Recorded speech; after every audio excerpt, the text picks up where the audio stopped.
Bayangkan kamu lagi enak-enak tidur siang, tiba-tiba ada suara sirine kenceng banget yang belum pernah kamu dengar sebelumnya. Kamu buka HP, dan semua berita isinya cuma satu. Perang Dunia Ketiga resmi pecah. Pikiran pertama yang muncul di kepala kita pasti langsung ke arah yang seram-seram. Apa kita bakal dijajah lagi? Apa kita harus lari ke hutan bawa bambu runcing kayak zaman kakek buyut kita dulu? Apa Jakarta bakal rata sama tanah dalam semalam? Jujur aja, ketakutan itu wajar banget muncul, karena sejarah kita memang penuh dengan perjuangan berdarah-darah melawan penjajah yang teknologinya jauh di atas kita. Tapi, ada satu hal yang perlu kamu tahu, dan ini bakal bikin kamu bisa napas agak lega sedikit.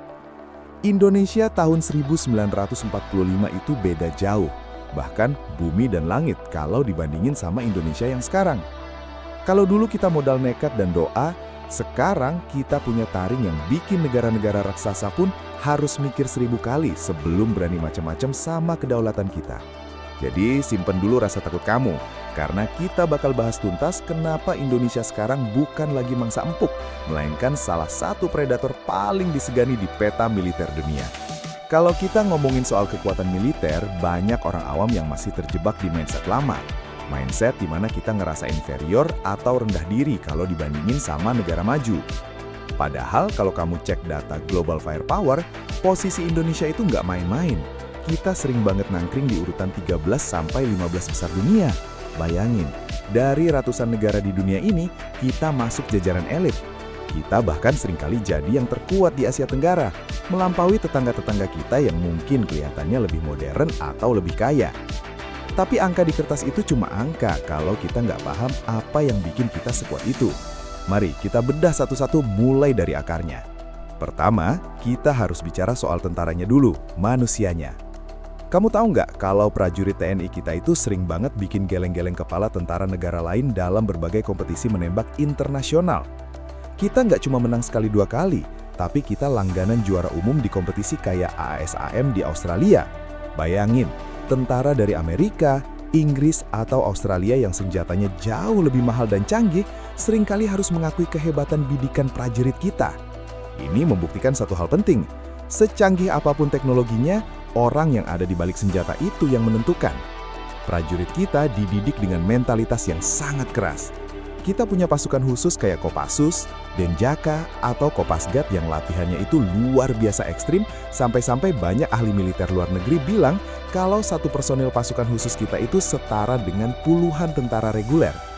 Mereka dilatih buat bertahan hidup di hutan rimba tanpa logistik berhari-hari, sesuatu yang belum tentu bisa dilakukan dengan baik oleh tentara negara maju yang terlalu bergantung sama teknologi satelit atau suplai makanan instan. Terus gimana dengan lautan kita yang luasnya nggak karuan itu? Indonesia itu negara kepulauan terbesar di dunia. Kalau dulu kita cuma punya kapal kayu, sekarang TNI Angkatan Laut kita sudah bertransformasi menjadi kekuatan yang sangat diperhitungkan. Kita punya kapal selam kelas Nagapasa, dan sekarang lagi kerjasama buat bikin kapal selam Scorpion yang lebih canggih lagi. Kapal selam itu adalah senjata paling nakal di laut. Kamu nggak bisa lihat mereka, tapi mereka bisa ngirim torpedo yang bikin kapal induk sekalipun tenggelam ke dasar samudra. Selain itu, kita punya kapal-kapal jenis frigate dan korvet yang dilengkapi peluru kendali mematikan. Kita punya strategi yang namanya pertahanan pulau-pulau besar. Jadi setiap selat kecil di Indonesia itu sebenarnya adalah jebakan maut buat musuh yang mau lewat.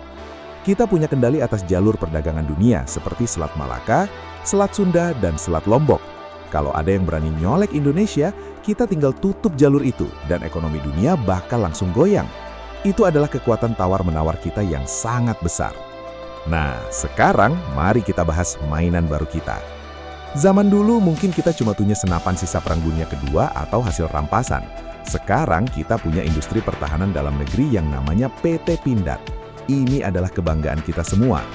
Pindad gak cuma bikin peluru, mereka bikin panser Anoa yang sudah teruji di berbagai misi perdamaian PBB di gurun pasir Afrika.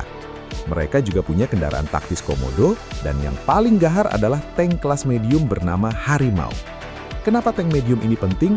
Karena tank berat kayak Abrahams milik Amerika itu bakal kesusahan kalau lewat di jembatan-jembatan atau jalanan di Indonesia yang gak semuanya lebar.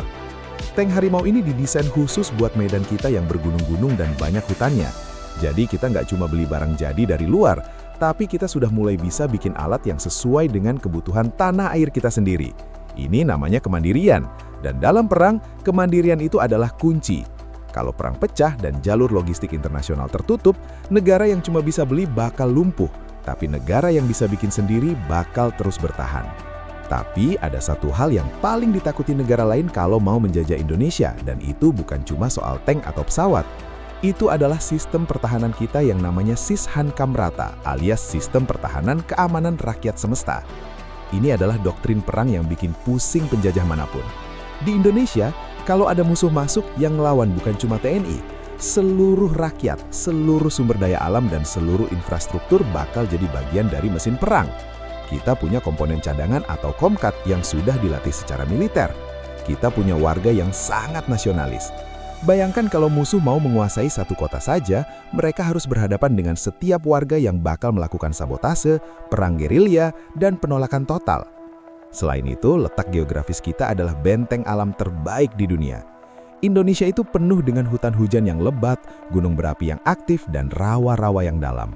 Buat tentara negara maju yang biasa perang di padang pasir yang rata atau di kota-kota Eropa yang teratur, masuk ke hutan Indonesia itu adalah mimpi buruk. Teknologi canggih kayak drone atau satelit seringkali nggak berguna di bawah rimbunnya pohon-pohon besar kita. Di dalam hutan, jarak pandang terbatas, dan disitulah keahlian gerilya prajurit TNI kita bermain. Kita sudah biasa latihan di medan yang bikin tentara luar negeri nangis. Jadi, alam kita sendiri sebenarnya sudah memberikan perlindungan yang sangat kuat. Kita cuma perlu menjaga dan memanfaatkan itu dengan baik. Jangan lupa juga soal kekuatan diplomasi. Indonesia itu punya prinsip politik luar negeri bebas aktif. Kita nggak memihak blok manapun secara kaku. Kita teman sama Amerika, kita juga teman sama Cina. Kita dekat sama Rusia, dan kita akrab sama Eropa. Posisi ini bikin kita jadi penengah yang sangat dihormati. Dalam skenario Perang Dunia Ketiga, negara yang punya banyak teman dan nggak punya musuh bebuyutan itu biasanya lebih aman. Banyak negara yang punya kepentingan ekonomi di Indonesia. Jadi kalau Indonesia diganggu, itu bakal merugikan banyak pihak di seluruh dunia. Diplomasi kita adalah lini pertahanan pertama kita sebelum peluru pertama ditembakkan. Kita punya pengaruh besar di ASEAN dan suara kita didengar di forum internasional. Ini adalah soft power yang gak kalah penting sama kekuatan senjata. Jadi kalau pertanyaannya adalah apakah Indonesia akan dijajah kembali kalau Perang Dunia Ketiga pecah?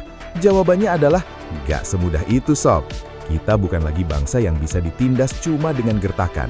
Kita sudah punya otot militer yang kuat, kita punya industri pertahanan yang mulai mandiri, kita punya posisi geografis yang sangat menguntungkan, dan yang paling penting, kita punya rakyat yang punya semangat juang terluar biasa kalau sudah urusan kedaulatan. Kekuatan TNI kita sekarang sudah masuk jajaran elit dunia. Kita punya kapal selam yang mengintai di kedalaman, jet tempur yang siap menyergap di udara, dan prajurit darat yang sudah teruji di medan paling berat sekalipun. Pindah ke langit, ini nih yang sering jadi omongan. Angkatan udara kita memang sempat dianggap kurang karena jumlah pesawatnya nggak sebanyak negara adidaya. Tapi tunggu dulu, beberapa tahun terakhir ini pemerintah kita lagi jor-joran belanja alat pertahanan yang nggak main-main.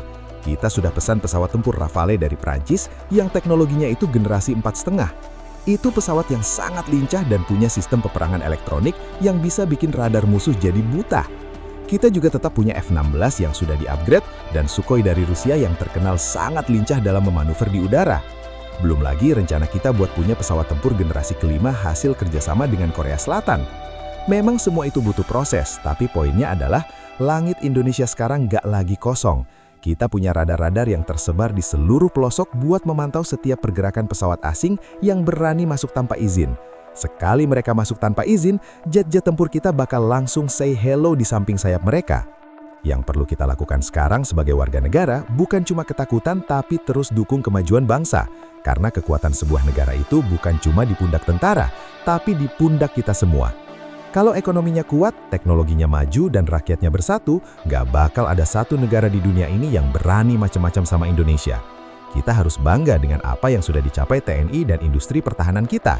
Perjalanan memang masih panjang buat jadi nomor satu di dunia, tapi kita sudah di jalur yang benar. Kita bukan lagi penonton di pinggir lapangan, kita adalah pemain besar di panggung dunia. Menjajah Indonesia itu ibarat kamu mau masuk ke dalam sarang tawon yang sangat besar. Kamu mungkin bisa mukul sarangnya, tapi jutaan tawon bakal keluar dan nyengat kamu sampai kamu nggak kuat lagi.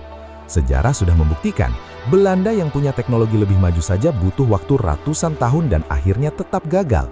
Sekarang, dengan kesadaran nasional yang lebih tinggi, mengalahkan Indonesia di kandangnya sendiri itu adalah misi mustahil. Ada satu hal lagi yang sering bikin orang salah paham. Banyak yang bilang, Indonesia kan utangnya banyak, mana bisa perang. Kamu harus tahu, dalam kondisi perang total, hitung-hitungannya beda lagi. Seluruh ekonomi negara bakal dialihkan buat kepentingan pertahanan. Kita punya sumber daya alam yang melimpah banget. Kita punya nikel buat bahan baterai, kita punya minyak, kita punya pangan yang bisa tumbuh subur di mana-mana. Negara yang mandiri secara sumber daya alam itu punya napas yang lebih panjang dalam perang. Musuh mungkin bisa memblokade kita, tapi kita punya tanah yang subur buat ngasih makan rakyat kita sendiri.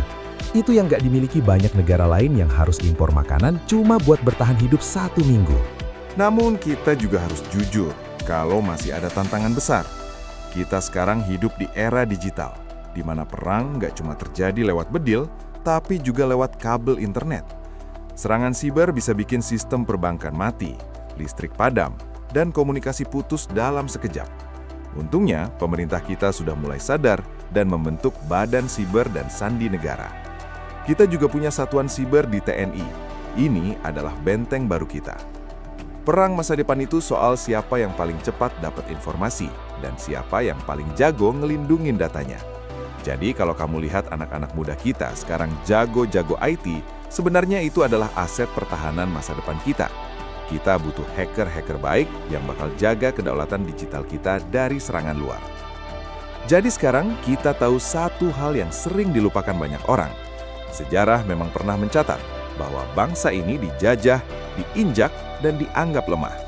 Tapi sejarah juga mencatat sesuatu yang jauh lebih besar dari itu. Bagaimana bangsa Indonesia bangkit, melawan, dan akhirnya mengusir para penjajah dari tanah air ini. Dulu kita mungkin hanya punya bambu runcing, semangat, dan keberanian. Tapi hari ini, Indonesia sudah jauh berbeda. Kita punya teknologi, kita punya strategi, kita punya sumber daya, dan yang paling penting, kita punya persatuan. Karena kekuatan terbesar Indonesia sebenarnya bukan hanya pada senjata atau teknologi militernya. Kekuatan terbesar kita ada pada rakyatnya yang tetap bersatu, tetap saling menjaga, dan tetap mencintai tanah airnya. Itulah alasan kenapa Indonesia bukan negara yang mudah digoyahkan. Negara ini sudah melewati terlalu banyak badai untuk bisa runtuh begitu saja. Dan selama Garuda masih terbang di langit Nusantara, selama merah putih masih berkibar dengan bangga, Indonesia akan selalu berdiri tegak menghadapi apapun yang datang.